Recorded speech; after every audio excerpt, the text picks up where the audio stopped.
So I had a request from one of my subscribers talking about the Mantis, and he's like, man, you need to make a Mantis build. You need to try the Mantis out. You need to build around it because you will enjoy it. And a lot of you guys probably watched my title update 10 video with the Nemesis, and I had a similar build, and I was like, you know what?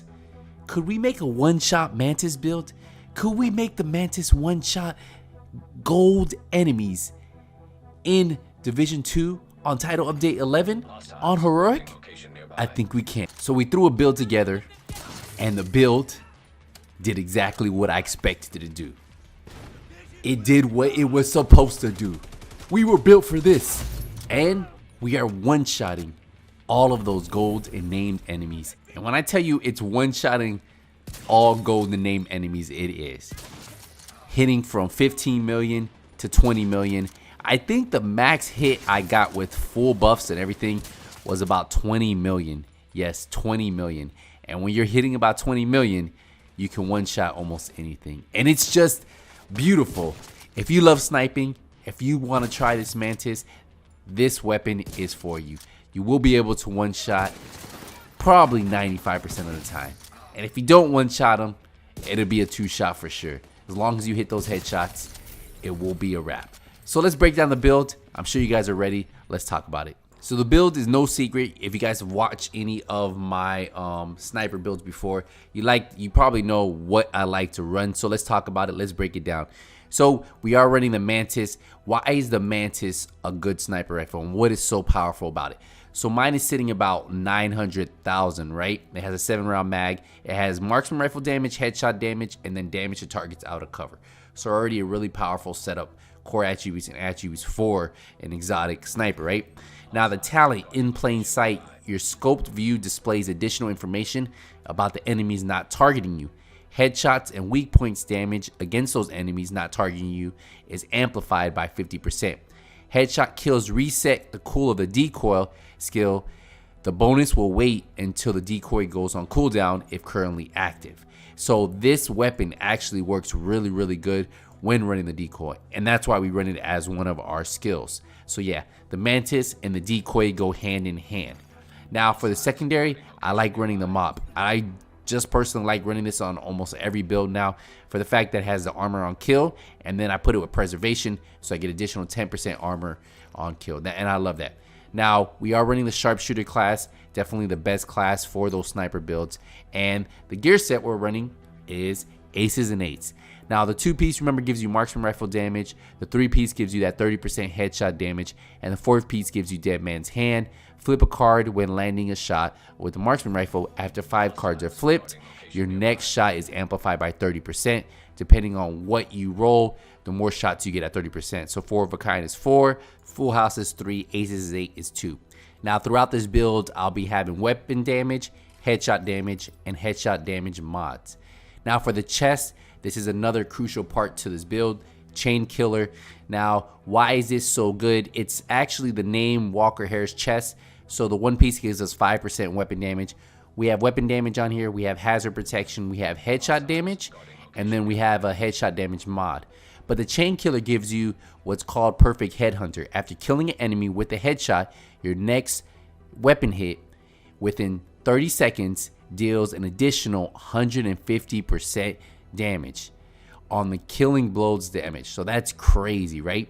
So damage is capped at 800% of the weapon damage. This is raised to 1,250% if your headshot damage is greater than 150%, which ours is on this build.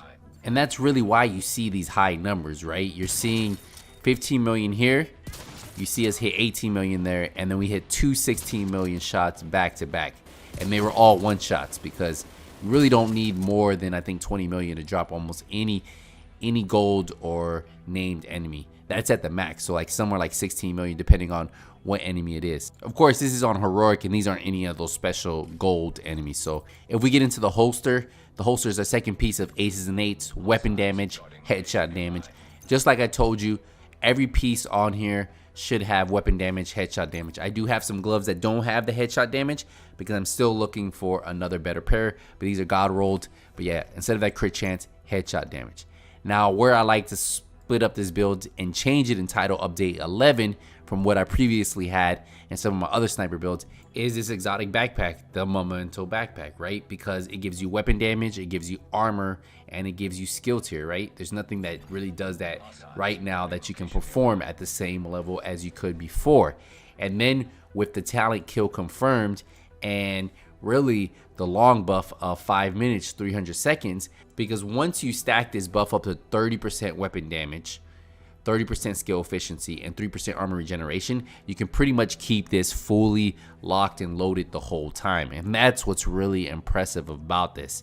Now, whenever I do pick up any trophy, I times that by 6. So I get 6 times 5, so 30% extra weapon damage. So that means I'll have 30% always weapon damage as long as I keep that 5-minute buff, which I can keep refreshing. And then I can get that instant 30% weapon damage if I pick up a trophy, which is insane, right? Which is really insane, and there's not really a lot of damage. Anywhere else you can do this. Now, some people might say, well, you can run Perfect Vigilance, which is the name backpack, right? The gift. Now, I've tried both, and the damage actually comes out to about even when I just have the regular buffs going. So, to me, being able to have more armor, right? Because I'm sitting at about 900,000 armor, and being able to have that chance of getting way more damage in the long run, right? If I can pick up one of those trophies, I just feel like this exotic backpack can actually fill in that slot really well. And I've been running it, and it's the backpack I've gone with. As soon as I get that buff, it's amazing. But if you do want to run this with the gift, with the Perfect Vigilance backpack, you can 100% do that. I personally am running the exotic backpack on a lot of my builds. I just feel it gives me that ninja bike backpack feel from Division 1, and it still performs really well. And you guys saw, I was one-shotting almost anything. And if we look at the stats, 15% crit chance, 48% crit damage, and 293% headshot damage, no wonder we're hitting like a beast, right? No wonder we are one-shotting those enemies. This is just the way the build is set up to put out maximum headshot damage.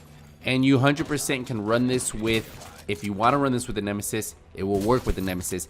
The one reason I do like the Mantis is that it's a bolt action, right? It's instant. It's not as slow as the Nemesis, even though the Nemesis isn't as slow as before, but there's no charge time. Point, shoot, bolt action. There's nothing you can really complain about. And the fact that you can one-shot everything, it's pretty amazing. But if you want to hit those high numbers, hit up to, you can run the same build and hit up to almost like 50, 60 million with the Nemesis. But do you need that much damage on heroic? Not at all, guys. So let me know what you guys think about this build. We are going to wrap this up here, guys. I do appreciate you guys enjoying the content recently. Don't forget to leave a thumbs up. I'll see you guys in the next Division 2 video. But until then, Nothing But Skills is out.